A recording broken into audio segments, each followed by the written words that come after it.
Assalamualaikum warahmatullahi wabarakatuh. Waalaikumsalam warahmatullahi wabarakatuh. Alhamdulillah wassalatu wassalamu ala Rasulillah Sayyidina wa Maulana Muhammad ibn Abdillah wa ala alihi wa ashabihi wa mawala. Asyhadu an la ilaha illallah wahdahu la syarika lah wa asyhadu anna Muhammadan abduhu wa rasuluhu la nabiyya wa la rasula ba'dah. Rabbi shrah li sadri wa yassir li amri wa hlul 'uqdatam min lisani yafqahu qawli. Subhanaka la ilma lana illa ma 'allamtana innaka antal 'alimul hakim. Amma ba'd. Bapak Ibu saudara-saudara jemaah rahmatullah, monggo sesarengan kula dherekaken puji syukur dhateng Allah Subhanahu wa taala. Allah ingkang sampun keparing nikmat dhateng kita sedaya. Nikmat kaya ibadah khususipun nikmat iman lan Islam. Mugi-mugi kita saged istiqomah anggenipun beriman dan berislam ngantos mangke wangsul wonten sadeleng Allah Subhanahu wa taala. Amin. Kali-kalipun selawat salam mugi kunjung dumateng Nabi Muhammad sallallahu alaihi wasallam. Harapan kita ibadah yang di Islam keselamatan kita sedaya dunia mugi akhirat. Monggo kita wiwiti sarana kanthi wacan basmalah. Bismillahirrahmanirrahim. Mungkin Allah paling ridho dan kami atarakan mungkin kita tetap salah satu dari pun amal saya kita Allahumma amin. Bapak Ibu, kita laksanakan surat Ali Imran ayat 23. Alam tara ilal ladzina utu nasiban minal kitab. 23 surat Ali Imran. Itu sampun tuh. Bapak sampun. Kita was kita bahas ngantos ayat 27 23 sampai 27. Monggo. A'udzu billahi minasy syaithanir rajim. Bismillahirrahmanirrahim. Alam tara ilal ladzina utu nasiban minal kitabi yud'auna ila kitabillahi liyahkuma bainahum thumma yatawalla fariqum minhum wa hum mu'ridun. Dzalika bi annahum qalu lan tamassanan naru illa ayyaman ma'dudat wa gharrahum fi dinihim ma kanu yaftarun. Fakaifa idza jama'nahum liyaumin la raiba fihi wa uffiyat kullu nafsin ma kasabat wa hum la yuzlamun. Qulillahumma malikal mulki tu'til mulka man tasha'u wa tanzi'ul mulka mimman tasha'u wa tu'izzu man tasha'u wa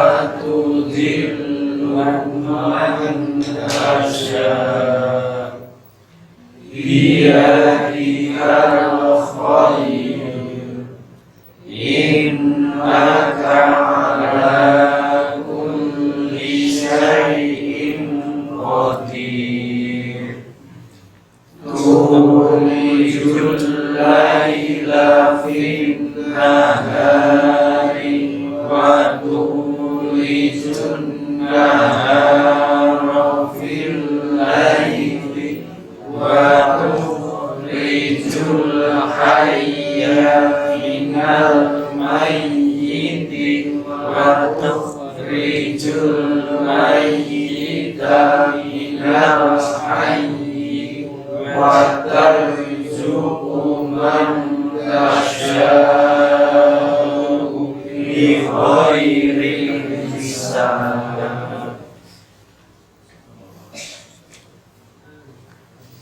Bapak Ibu rahimahumullah, ayat 23 surat Al-Imran. Allah Subhanahu wa taala mengingkari atas sikap orang-orang Yahudi dan Nasrani yang diberikan Alkitab kepada mereka. Allah mengatakan, alam tara ilal ladzina utu nasiban minal kitab. Apakah kamu tidak melihat, wahai Muhammad, terhadap orang-orang yang diberi bagian kitab suci kepada mereka, yaitu orang Yahudi dan orang Nasrani, yang mana mereka ini menganggap diri mereka itu selalu berpegang terhadap kitab suci tersebut, yaitu Taurat dan Injil.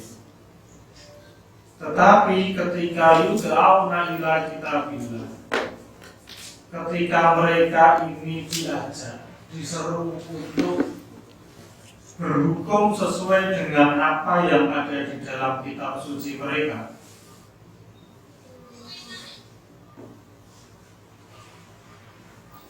salah satunya adalah mengikuti Nabi Muhammad SAW yang memang tertera keterangannya di dalam kitab suci mereka. Apa yang mereka lakukan? Summa yatawalla fariqum minhum wa hum mu'ridun. Mereka berpaling dari seruan tersebut.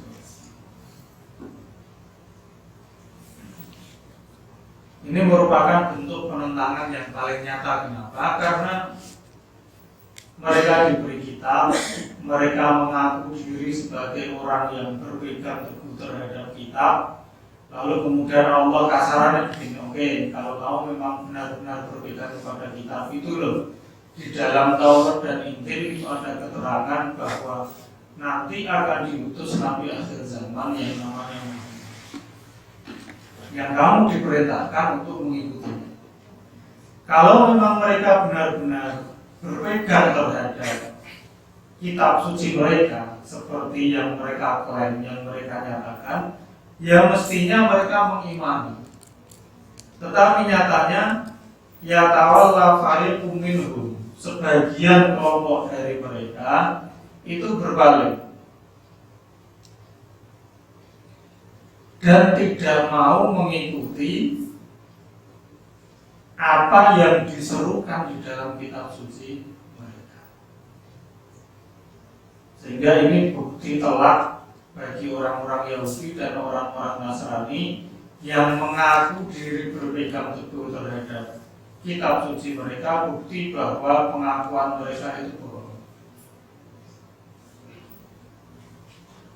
Nyatanya mereka tidak mau mengakui kenabian Nabi Muhammad SAW. Ini kita juga perlu mengambil pelajaran dari kisah yang disebutkan oleh Allah terkait dengan orang Yahudi dan orang Nasrani tersebut. Jadi Bapak rahimahumullah, kita ini ya harus, kalau iman itu iman seutuhnya, yang menyenangkan bagi kita maupun yang tidak menyenangkan, yang cocok maupun yang tidak cocok bagi kita, itu yang harus kita yakini dan kita iman.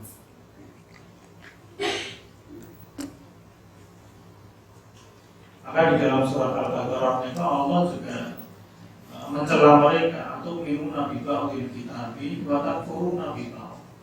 Bagaimana mungkin kamu ini mempercayai atau mengimani sebagian isi Alkitab tetapi menolak sebagian yang lain? Itu ya paradok. Kalau memang kita mengimani bahwa apa yang ada di dalam wahyu ini adalah benar, maka semuanya ya harus kita imani sebagai kebenaran. Kenapa? Karena yang menyampaikan satu orang. Kalau kita percaya kepada satu orang, ya kita percaya. Kalau sebagian kita yakini, tapi sebagian tidak. Ini kenapa? Kalau dirunut ternyata kan ya ada motif-motif di balik itu. Ketidakpercayaannya itu ya karena ada kepentingan. Berarti orang yang kayak gitu itu tidak menyembah Allah Subhanahu wa Ta'ala, tetapi menyembah hawa nafsunya. Soalnya yang orang cocok kalau nafsu dan keinginannya tidak dipakai, tapi kalau cocok dipakai. Itu digambarkan juga di dalam Al-Quran itu, wa minan nasi may ya'budullaha ala harfin. Ada orang itu yang menyembah Allah itu kasarannya bahasa Jawa itu minggir-minggir, setengah-setengah. Kalau memang ibadahnya ini membawa kebaikan menurut dia, aku sholat yo rezeki lancar, apa-apa nih kan gitu, ya dia tenang dengan keimanannya itu, yakin. Tetapi ketika ibadahnya itu tidak membawa menurut dia kebaikan atau sesuatu yang menguntungkan, kembali lagi mau sholat atau dua sholat yang rezeki ini gitu. Kalau ngaji podo serok terus segini dan seterusnya gitu. Sehingga akhirnya kembali lagi menjadi ada orang yang kayak gitu. Nah, orang yang kayak gitu kata Allah itu khosirot dunia wal akhirah. Dia rugi dunia dan rugi akhirat. Jelas akhiratnya dia nggak bisa mendapatkan apapun, gitu ya. Dunia juga seperti. Maka di dalam surat Al-Fajr itu kan dikatakan bahwa orang yang apabila apabila diuji dengan sesuatu yang dia anggap itu menyenangkan, dia merasa bahwa ini Robbi akramah, Allah ini memuliakan. Tapi kalau diuji sebaliknya, dia mengatakan bahwa ini Robbi ahana. Padahal kan Bapak Ibu rahimahullah, keluasan rezeki atau sempitnya rezeki, kesenangan atau kesedihan, itu semuanya adalah ujian dari Allah Subhanahu wa Ta'ala. Kita dibuat senang itu ya wujud dari ujian kita dari Allah. Kita dibuat sesuatu juga wujud dari ujian Allah Subhanahu wa Ta'ala kepada kita. Untuk apa? Untuk mengetahui nek tawa senang belum syukur orang, kalau tak kasih sedih mau sabar atau tidak. Jadi bukan kemudian awak dewe ibadah terus diberi sesuatu yang mengenakan. Ibadah itu ya kewajiban kita, nggak ada kaitannya dengan yang macam-macam kayak gitu. Wah, ini kemudian Allah memberi kita yang baik-baik, itu ya kebaikan dari Allah Subhanahu wa Ta'ala. Itu kasih awal dulu ibadah. Tanpa kemudian kita merasa bahwa pesugihanku yo ngaji iki, yo sholat iki dan seterusnya. Kita sholat misalnya ya memang itu diperintahkan oleh Allah Subhanahu wa Ta'ala. Sehingga ketika kita rajin sholat kok ternyata ditimpa sesuatu yang menyedihkan bagi kita, ya, itu nggak ada kaitannya dengan sholat. Itu cara Allah untuk menguji awas kira-kira sadar atau jadi bangga dan tidak bangga itu bukan terkait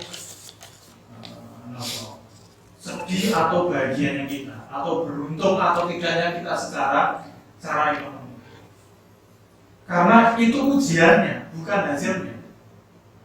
Kadang-kadang kita ini kan menganggap bahwa ketika Allah itu melonggarkan rezeki kita sehingga apa-apa gampang, itu buah dari hasil atau kebaikan yang kita lakukan. Padahal itu ujiannya, bukan hasilnya.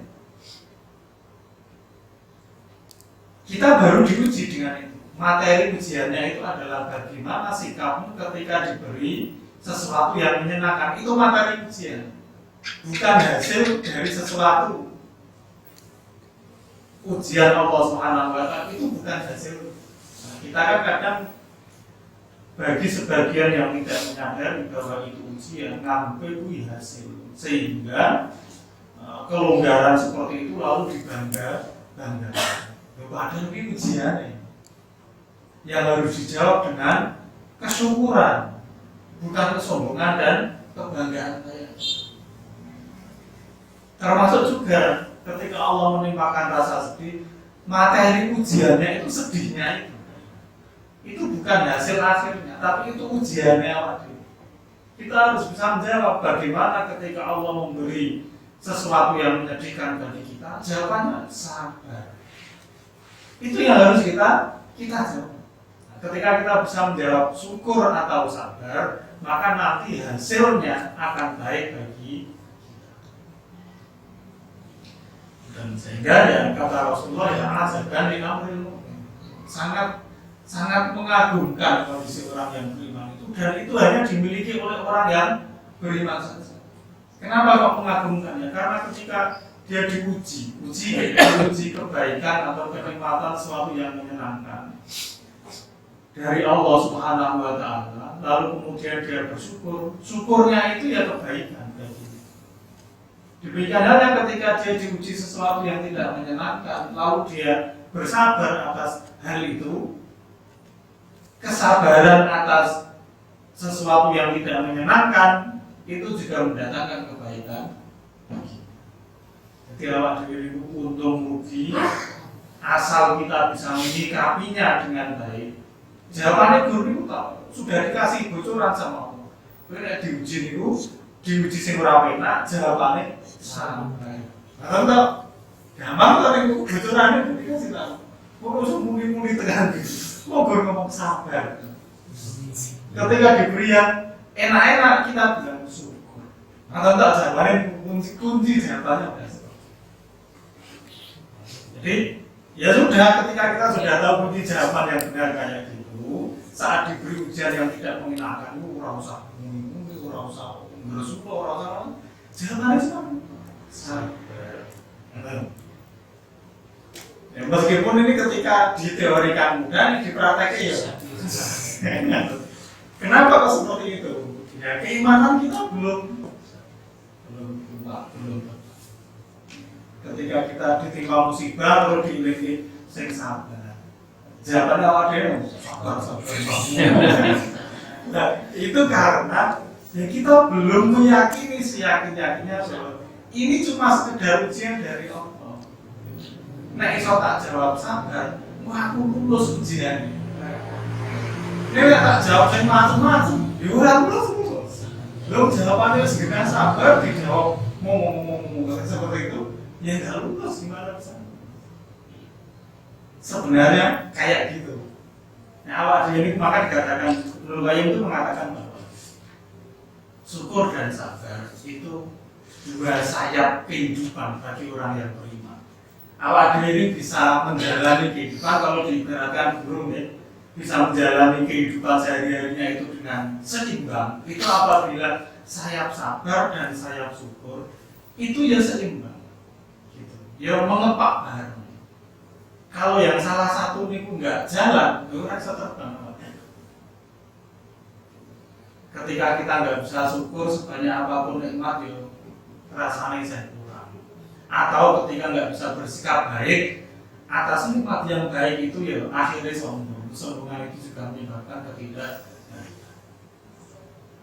dua-duanya ini harus seimbang antara sabar dan syukur. Kuncing ini orang begini utak, kue sabar kalau syukur. Dua ira penak sabar, dua penak syukur.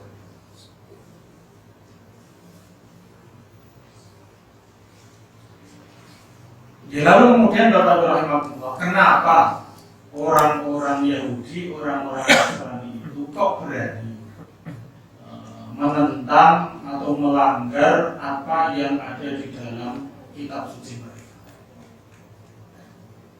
Di ayat berikutnya Allah mengatakan, zalika bi annahum, mereka atau yang menyebabkan mereka berani untuk melanggar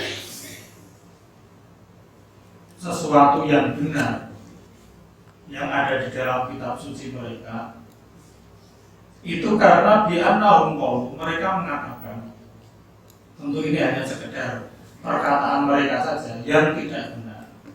Gur ngaku dengan mengatakan lan tamassalan naru illa ayyaman ma'dudah. Kami ini orang Yahudi, orang Nasrani itu hanya akan disentuh atau merasakan siksa neraka itu hanya beberapa hari saja. Dari mana dasarnya mereka mengatakan seperti itu? Ya dari klaim-klaim mereka sendiri.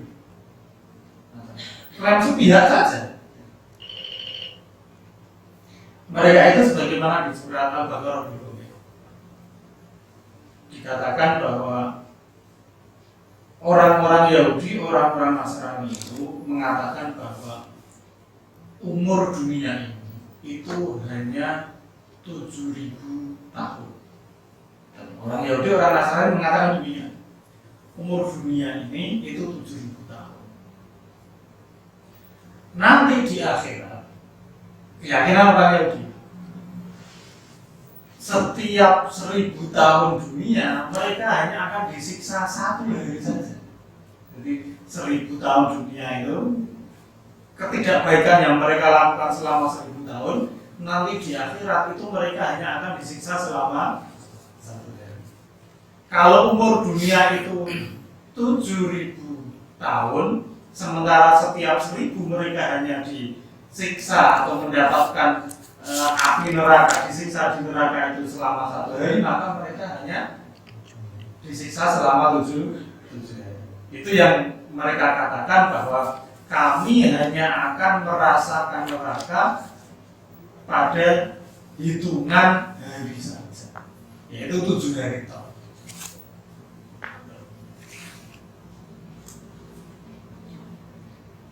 Dan itu hanya sekedar ucapan mereka saja.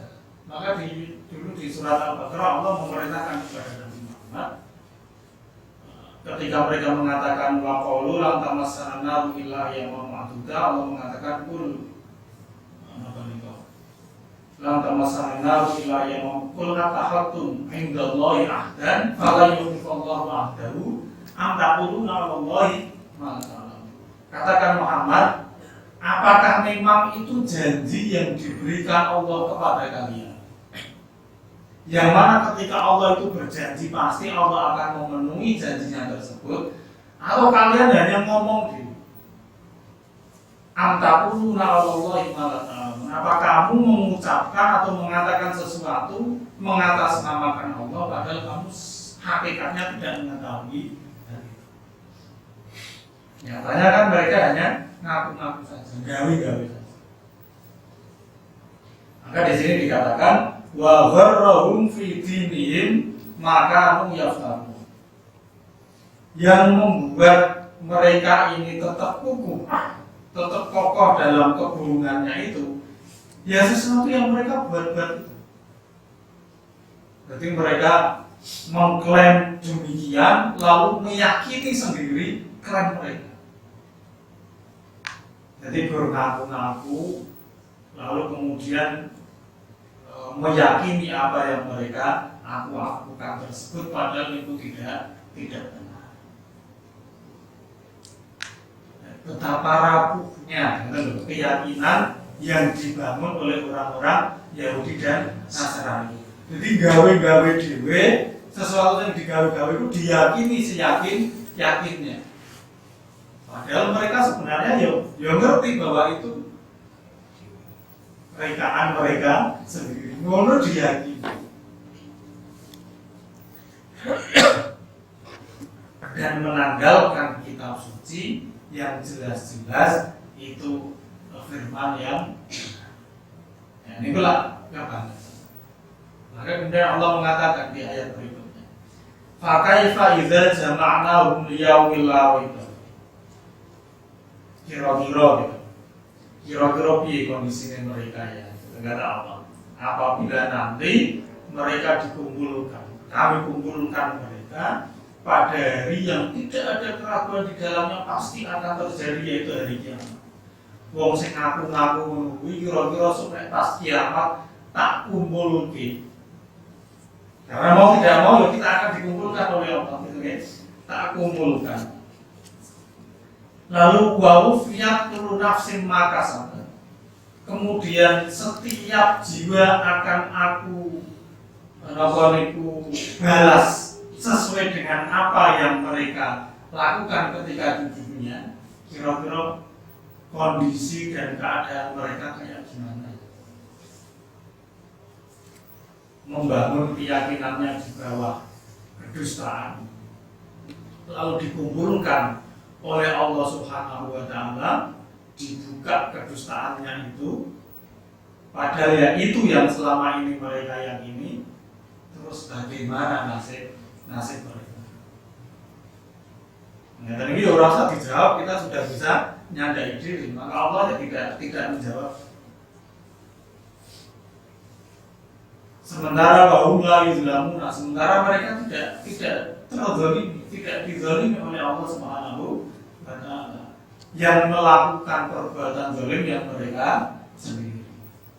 Wis diwehi jalan sing bener, milih melipir jalan yang tidak benar. Maka jangan menyalahkan kecuali diri mereka sendiri. Ya sama ini dengan kita. Kita sudah diberi Quran, kok memilih jalan selain Quran. Ya sudah salah, kemudian nanti ketika kita dikumpulkan, lalu Allah memberikan beberapa catatan karena kita menyeleweng dari jalan yang sudah digariskan. Itu kan fair. Kita tidak bisa kemudian menuduh Allah menzalimi kita, sebab Allah sudah memberikan petunjuknya. Yang masalah adalah ketika kita tidak mau berpegang pada petunjuk tersebut. Ketika tersesat, kalau kita mendapatkan sesuatu yang tidak baik, jangan menyalahkan kecuali diri kita sendiri. Jadi monggo Bapak rahmatullah ini awak dhewe niku pengen gampang urusane. Karena ya sak mletik-mletike awak dhewe niku pasti ya kembali kepada Allah. Sak menceng-mencengnya awak dhewe melenceng sejauh apapun kita, itu ya pada akhirnya akan kembali kepada Allah. Ketika kita tahu hakikat ini, ya janganlah gitu kita membebani diri kita dengan melakukan sesuatu yang nanti ketika kita berhadapan dengan Allah itu membuat malu sendiri. Ketika ketemu Allah dengan sekian banyak beban yang kita bawa, itu awak diri kok diri kan. Terus ngomong-ngomong ketemu Gusti Allah ditinggali macam-macam. Wong ya kelam aku biyen ngono kan. Dile ora iso. Ngapus dia iso. Terus piye kan? Lah untuk meringankan itu, ya marilah selama hidup di dunia ini kita mengikuti aturan main yang dibuat oleh Allah Subhanahu wa Ta'ala. Karena mau tidak mau pada akhirnya kita akan kembali kepadanya. Dan ketika kembali kepadanya itu bukan kemudian terus berleha-leha, tapi mempertanggungjawabkan apapun yang kita lakukan ketika di dunia. Dan awak dewi ketika di dunia mengikuti aturan mainnya Allah kan gak enak. Ya, apa yang diperintahkan dilakukan, apa yang dilarang ya kemudian kita tinggalkan, itu kan pertanggungjawabannya ya. Catatan amalnya juga mudah. Beda kalau awak dhewe sok seneng melipir-melipir, gawe cara iki supaya aturan Gusti Allah iso dilanggar, pura-pura nggak tahu, nanti ketika ketemu Allah Ya, bagaimana saat kita waktu itu nggak bisa lagi main drama, ngapusi atau melipir, oke?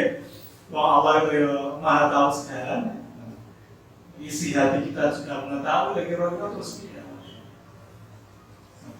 Sehingga maka dikatakan bahwa ini orang-orang yang melakukan perbuatan dosa itu hakikatnya orang yang mencelakai atau menzalimi diri mereka sendiri. Sebab tahu bahwa yang kayak gitu itu nanti bakal membawa resiko yang tidak baik pada dirinya, ini tetap dilakukan. Itu kan orang yang ya kok banget lah ngerti bahwa ini akan mencelakai diri, tapi tetap dilakukan. Ya Pak. Hanya memang tidak sesederhana itu, karena memang delalai Allah itu membuat sesuatu yang dilarangnya di mata kita. Nah, itu masalahnya. Lalu ujiannya apa dari situ? Nah, sesuatu yang dilarang itu memang tidak mengenakan bagi kita, orang usah dilarang, kita nggak akan melakukan. Masalah ini sesuatu yang menarik bagi jiwa kita. Ya, barang-barang yang dilarang Gusti Allah ini nyatanya ya memang yang menurut kita itu menyenangkan. Nah, misalnya orang itu kerasani, siapa sih yang bilang bahwa kerasani wong kira enak? Enak banget. Ngomcai wong itu sedina ora rampung. Sesuatu yang enak, tetapi itu dilarang oleh Allah Subhanahu wa Ta'ala. Larangan-larangan Allah itu ya memang sesuatu yang menarik bagi jiwa kita. Dan itu ujiannya. Maka dilarang. Tetapi kita yakin bahwa apapun yang dilarang oleh Allah, meskipun itu enak secara zahir, secara hakikatnya itu tidak baik. Pasti sesuatu yang dilarang oleh Allah itu pasti tidak baik. Sehingga kita dilarang melakukannya demi kebaikan kita. Ya apa saja. Misalnya, ini kalau kita ambil contoh kerasa nipong. Tidak baiknya kerasa nipong itu menimbulkan sikap sombong di hati kita. Kesombongan itu kan sesuatu yang tidak baik. Karena kalau dia kerasa nipong ini rasanya baik, sementara orang lain itu wis orang yang api. Sing apik ya sing rasane niku. Yang lain nggak ada sama sekali kebaikan. Nah, sikap sombong itu pada akhirnya kan tidak, termasuk hal yang dilarang yang lain oleh Allah SWT. Entah nggak baik secara fisik maupun nggak baik secara batiniahnya kita. Misalnya minum khamr gitu ya mungkin bagi sebagian orang itu menarik. Tapi kan nyatanya ya tidak menyehatkan bagi fisik kita. Terus nambah lagi main taruhan dan seterusnya, berjudi dan seterusnya. Pada hakikatnya itu ya merugikan kita. Pokoknya apapun yang dilarang oleh Allah itu pasti mengandung ketidakbaikan sehingga kita dilarang menjalankan. Nah kira-kira bagaimana ketika awak dhewe itu ketemu Gusti Allah, gowo banyak sekali sesuatu yang sebenarnya itu dilarang oleh Allah. Terus lek jawab awak dhewe pripun? Ketemu misalnya, nek biyen tak larang kon ini bulakoni ngono. Padahal daftarnya itu banyak sekali, daftar pelanggaran kita itu banyak sekali. Tekoni sisi terus jawab. Isinya guru malu toh. Apa meneh dibelahke Gusti Allah. Padahal mungkin ngrasane yo nganggo lisan sing aku sing nyiptake. Iso ngrasane yo gara-gara wareg, sing rezeki aku. Tak modali sing apik-apik ngono malah mbunggu sesuatu yang tidak. Kira-kira semakin malu kita ketika berhadapan dengan Allah yang demikian. Maka yes, yang lurus-lurus saja. Meskipun bisa jadi orang lain menganggap hidup kok lurus-lurus saja, nggak ada seninya atau apa lah gitu. Saudara mau tanpa seni nggak apa-apa, tapi kita aman, gitu ya. Aman sampai bertemu dengan Allah. Daripada belok atau terlalu banyak seninya tapi nanti beresiko, ya mending yang gini-gini aja. Nggak apa-apa, yang flat aja nggak apa-apa gitu. Yang penting kita aman ketika bertemu dengan Allah Subhanahu wa Ta'ala. Karena nyatanya hidup ini bukan gratis, bukan pemberian gratis dari Allah. Sebab ya kita harus mempertanggungjawabkan.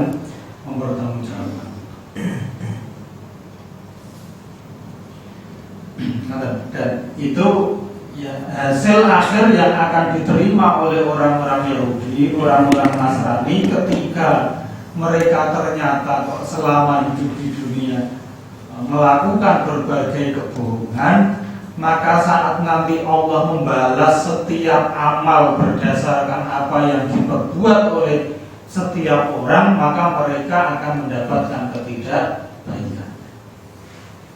Dan Allah tidak menzalimi mereka sama sekali, karena nyatanya mereka melakukan itu atas kehendak mereka sendiri, atas kesadaran mereka sendiri.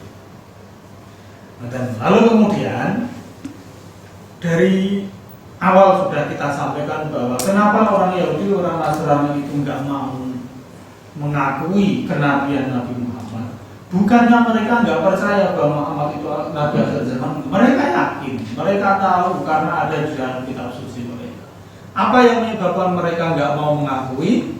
Ya karena selama ini mereka berharap bahwa yang menjadi Nabi akhir zaman itu dari golongan mereka.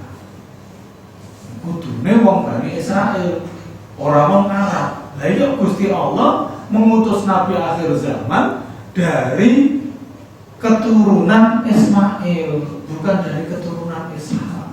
Mereka berharapnya dari keturunan Ishak supaya terahnya masih terah Israel. Ternyata terahnya Ismail, orang-orang Arab. Mereka tidak mau mengakui hal itu. Maka di sini kemudian Allah Subhanahu wa Ta'ala berfirman kepada Nabi Muhammad, "Qul," katakan Muhammad, "Qulillahumma malikal mulki tu'til mulka man tasha wa tanzi'ul mulka mimman tasha wa tu'izzu man tasha wa tudhillu man tasha." Katakan wahai Muhammad, ya Allah, bagimulah kerajaan semuanya. Engkau yang memberikan kerajaan itu kepada siapa yang engkau kehendaki, dan engkau pula yang mencabut kerajaan itu dari orang yang engkau kehendaki. Engkau memuliakan orang yang engkau kehendaki dan merendahkan orang yang engkau kehendaki. Ini maksudnya apa? Allah memerintahkan kepada Nabi Muhammad untuk bersyukur dengan mengatakan demikian, karena yang mengalihkan arah kenabian dari Bani Israel ke Nabi Ismail ke bawahnya sampai ke Nabi Muhammad itu Allah Subhanahu wa Ta'ala. Jadi Allah yang memberi kerajaan dalam hal ini berupa kenabian kepada keturunan Nabi Ismail, yaitu Nabi Muhammad, yaitu Allah. Yang mencabut kemuliaan atau kerajaan dari orang-orang Bani Israel itu ya Allah. Yang memuliakan Nabi Muhammad lalu merendahkan orang-orang Bani Israel itu ya Allah Subhanahu wa Ta'ala. Biyadikal khair, pada kekuasaanmu lah terdapat kebaikan itu. Innaka ala kulli syai'in qadir, sesungguhnya engkau terhadap segala sesuatu zat yang maha.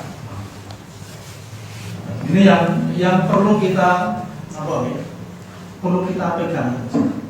Misalnya awak dulu kalau yang bekerja lalu kemudian sudah mendekati masa pensiun misalnya, ini yang harus kita tanamkan atau kita pegang. bahwa pada hakikatnya kerajaan itu ya hanya punya Allah Subhanahu wa Ta'ala. Yang memberi, yang mengambil, yang memuliakan, yang menghinakan, itu semua Allah Subhanahu wa Ta'ala. Jangan gara-gara kita terlalu lama atau berkuasa lalu merasa bahwa memang kekuasaan itu punya saya, sehingga ketika misalnya sudah selesai kekuasaan itu lalu kita go setelah pensiun terus merasa post power syndrome dan seterusnya. Ini yang harus kita tanamkan. Yang punya kerajaan, yang punya kekuasaan itu Allah memberi kepada siapa yang Dia kehendaki tanpa bisa kita protes, dan mengambil dari siapa yang Dia kehendaki tanpa bisa kita protes. Karena Allah itu tidak dimintai pertanggungjawaban atas apa yang Dia lakukan. Kitalah yang nanti akan dimintai pertanggungjawaban atas apa yang kita lakukan. Ini akidah yang harus kita pegang kuat. Karena ketika kita tidak berpegang terhadap hal ini, kita kecewa seperti orang Yahudi, orang Nasrani. Puncak dari kekecewaan mereka pada akhirnya tidak mau mengakui Nabi Muhammad sebagai Nabi. Padahal mereka tahu bahwa itu Nabi. Gara-gara tidak siap, tidak siap ketika kemuliaan itu tidak berpihak kepada mereka. Tidak siap ketika kerajaan itu tidak berada pada mereka. Karena terlalu lama bahwa kerajaan dan kenabian itu pada orang-orang Bani Israel, sampai merasa bahwa yo kowe nek sing nabi kuwi yo kok terakhir Israel. Sampai meyakini demikian. Padahal ya Allah itu tidak bisa diatur. Karena yang mengatur itu adalah Allah Subhanahu wa Ta'ala. Ini yang harus kita tanamkan kuat-kuat di dalam diri kita, supaya kita tidak kecewa menghadapi sekian banyak perubahan yang dikehendaki oleh Allah Subhanahu wa Ta'ala. Jangan sampai kita kemudian punya asobiyah atau fanatisme seperti yang digambarkan oleh Allah, yang dimiliki oleh orang-orang Yahudi dan orang-orang Nasrani, sampai tidak mau mengakui kebenaran. Ini kumpul banget, itu puncak dari kesombongan. Maka ada ayat lain juga yang mengisahkan bahwa mereka pernah protes dengan mengatakan wa qalu laula nuzila hadzal qur'an ala rajulin minal qaryataini. Kenapa Al-Quran ini tidak diberikan saja kepada orang-orang yang pembesar itu? Ngopo diberikan kepada Muhammad? Muhammad itu beruang menguat. Misalnya kasarnya seperti itu. Lalu mereka ikut ngatur-ngatur Allah. Nah, ya nggak bisa kayak gitu. Ngopo kok sing kaya sing sugih kok aku ora? Gusti Allah piye to? Enggak bisa kita ngatur kayak gitu. Aku wis sholat, wis macam-macam ngoten ya. Wis ibadah terus karo Gusti Allah. Kok malah sing sugih kae kok aku ora? Itu terserah Allah Subhanahu wa Ta'ala. Nah, ayat ini dasarnya. Kita harus mengatakan qulillahu malikal mulki tu'til mulka dan seterusnya. Enggak boleh kita kemudian ikut-ikut ngatur seperti itu. Maka di dalam surat Az-Zukhruf ayat 32 Allah sudah mengatakan ahum yaksimuna rahmata rabbik. Apa mereka yang punya tugas membagi rahmat atau kebaikan dari Allah? Enggak. Allah yang menghendaki. Kita yang sekedar menerima. Ketika diberi ya terima kasih, ketika tidak ya bagaimanapun dia adalah Allah. Nah, itu sikap kita. Di dalam ayat yang lain Allah juga mengatakan Allahu a'lamu haitsu yaj'alu risalata. Yang tahu kepada siapa risalah ini layak diberikan, itu ya Allah. Tidak boleh kemudian orang Yahudi mengatakan bahwa kami orang-orang Bani Israel yang berhak untuk mendapatkan risalah ini. Loh, sopo kok mengklaim seperti itu? Ya tidak bisa kan. Jadi kalau sudah aturan-aturan kayak gitu, itu domain atau wilayahnya Allah Subhanahu wa Ta'ala. Ya, kita harus meyakini bahwa Malikal mulki tu'til mulka man tasha wa tanzilul mulka mimman tasha wa tu'izzu man tasha wa tuzillu man tasha biyadikal khair. Ini harus selalu kita ucapkan supaya awak dewe tidak merasa punya apa-apa di hadapan Allah Subhanahu wa Ta'ala sehingga bisa bergening, bisa tawar-menawar dengan Allah, sampai kita merasa kudunya musim layak seperti itu bukan dia dan seterusnya. Tidak boleh, karena itu wilayahnya Allah Subhanahu wa Ta'ala, haknya Allah Subhanahu wa Ta'ala. Kita meminta boleh untuk bisa seperti si fulan misalnya, boleh, tetapi jangan kemudian kita merasa iri atau tidak terima kepada apa yang diberikan oleh Allah kepada orang lain.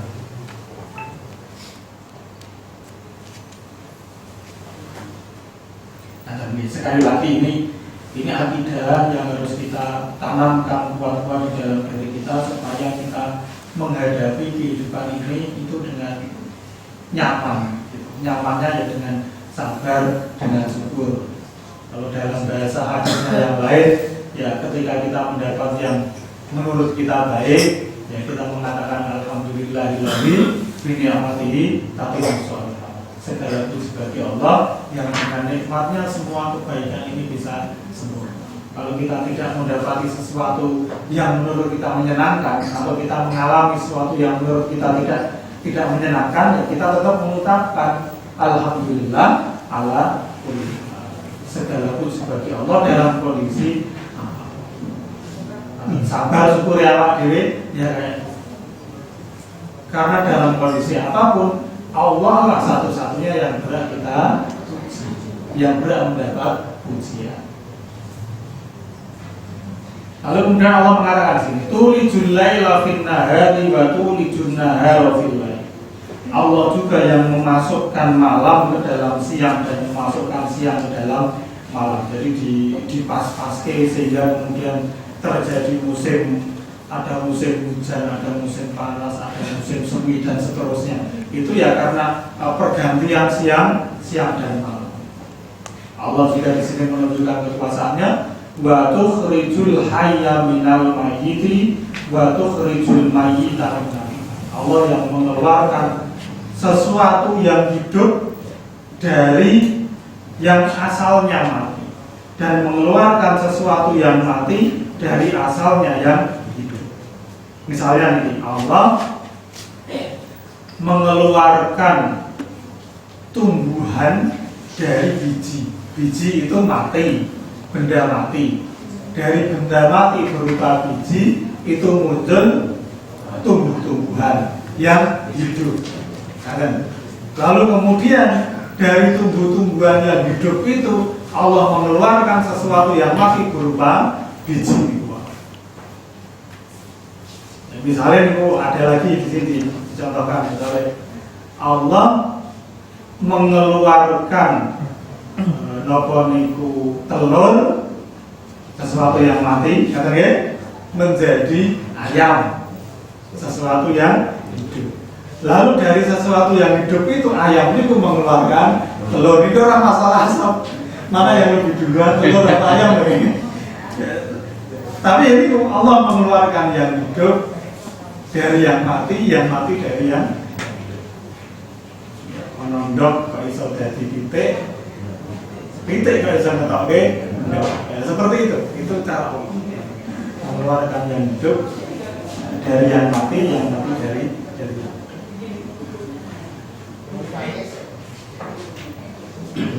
lalu kemudian yang terakhir wa tarzuqu man tasya'u bi ghairi hisab. Ini yang tidak bisa kita protes. Allah itu memberi rezeki kepada siapa yang Dia kehendaki tanpa hitungan. Ketika sudah dikehendaki oleh Allah untuk diberi rezeki, nggak ada siapapun yang bisa menolaknya. Mbok diireni wong sak kampung misalnya. Kalau dikehendaki oleh Allah untuk mendapat rezeki, dia tetap dapat rezeki. Tetapi sebaliknya mbok dibantu oleh sebanyak apapun orang itu, tapi ketika Allah tidak menghendaki, ya tidak akan mendapatkan. Nah, karena yang bisa memberi dan menolak di ayat sebelumnya tadi itu Allah Subhanahu wa Ta'ala. Ini yang harus kita yakini juga, supaya awal diri tenang menjalani hidup. Karena kadang-kadang urusan rezeki, beda rezeki itu yang ya gawe waktu, gawe iri. Padahal nyatanya loh, banyaknya rezeki orang lain itu, ya orang ganggu rezekinya awal diri dan tidak mengurangi rezeki kita. Ngomong awal diri. Sehingga ketika orang lain mendapat rezeki sebanyak apapun, ya guyu ya alhamdulillah. Karena tidak akan mengurangi sedikit pun jatah kita. Nah, sehingga ya kita tenang-tenang saja. Tidak mungkin juga malaikat membagi rezeki lama itu orang mungkin, nggak ada ceritanya udah iki jatah si A lalu aku rasa kalau cangkai misalnya. Pas tak wae si B wae, enggak, malaikat enggak model kayak gitu. Jadi dia selalu tepat sasaran. Dia orang bocor-bocornya malaikat orang butuh rezekinya awak dulu. Orang kemudian disunat, lebih disunat, enggak model kayak gitu. Pokoknya 100% diberikan. Enggak seperti itu. Jadi kita yakin saja. Pokoknya rezekinya awak dulu enggak tertukar dan enggak terkurangi. Sehingga tenang loh.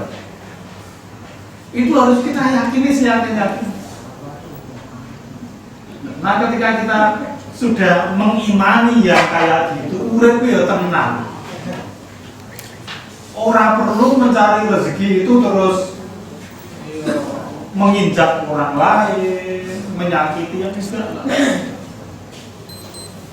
Karena ini terakhir Allah mengatakan di dalam hadis itu dikatakan bahwa innallaha qasama arzaqahu kama akhlaqakum kama qasama arzaqakum. Allah itu membagi akhlak kita sebagaimana Allah itu membagi rezeki kita. Jadi rezeki ini awal ini harus dibagi. Dalam hadis lain Rasul mengatakan lan tamu tanafsun hatta istaufa rizqahu. Setiap orang tidak akan mati sampai rezekinya dipenuhi semua. Jadi awak dhewe itu selagi masih hidup pasti masih ada rezeki. Soalnya nek wis entek rezekine pasti dimatikan oleh Allah Subhanahu wa Ta'ala. Itu jaminan ya. Itu jaminan. Tidak akan mati seseorang sampai rezekinya dipenuhi. Maka kata Rasulullah, fa'azmilu fit thalab. Fattaqullaha wa azmilu fit thalab. Maka takutlah kepada Allah dan nek golek rezeki yang sudah dibagi seperti itu, ya sekate. Cari dengan cara yang wala yahmilanna istibto'al arzaki, dan janganlah gara-gara kamu merasa rezekiku kok datangnya telat, jangan sampai membawamu untuk mencarinya bima'asina, dengan cara-cara kemaksiatan kepada Allah SWT. Jadi ojo goro-goro awak dhewe krasa ketene seru. Kamu tak nang bingung kan njaluk mbah sapa atau nang ngisor wit apa tak njaluk dan seterusnya. Jangan gara-gara kita merasa telat rezeki yang diberikan oleh Allah atau seret lalu kemudian kita mencarinya dengan jalur kemaksiatan. Karena ketika itu rezeki kita seret-serete apa pasti akan tersampaikan kepada kita. Karena apa? Malaikat orang doyan itu Seorang duit apa? Aman. Rezeki kita itu aman di tangan malaikat. Jadi seorang mikir sih macam-macam.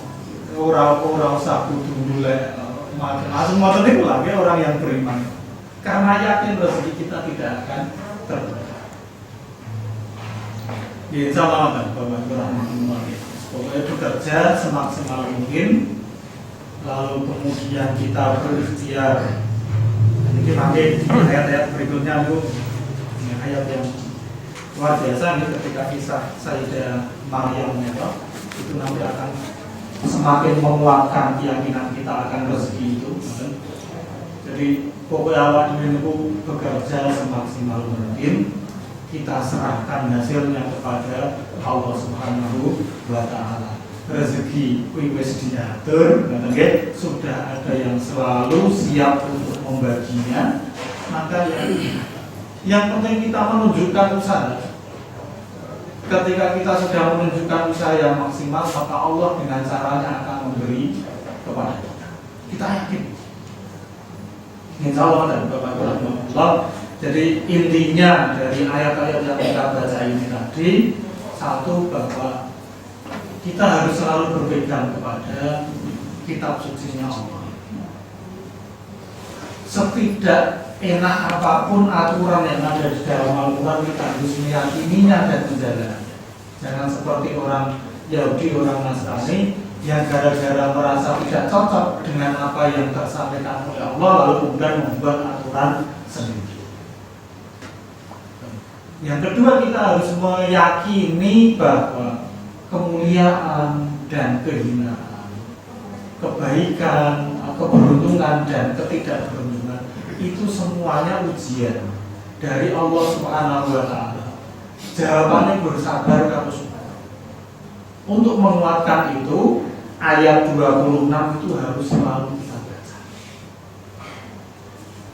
Bahwa yang memberi dan menolak, bahwa yang mengagungkan dan merendahkan itu Allah Subhanahu wa Ta'ala. Lalu kemudian di akhir tadi Allah mengatakan bahwa rezeki Allah itu diberikan kepada siapa yang Dia kehendaki. Maka ya jangan kita iri kepada siapapun yang dikehendaki oleh Allah untuk mendapatkan rezeki. Tapi ya sekali lagi rezeki kita tidak tentukan. Insya Allah Bapak Rahmatullah, mungkin ini manfaat bisa menjadi bahan perenungan dan inspirasi bagi kita dalam menjalani kehidupan sehari-hari. Assalamualaikum warahmatullahi wabarakatuh.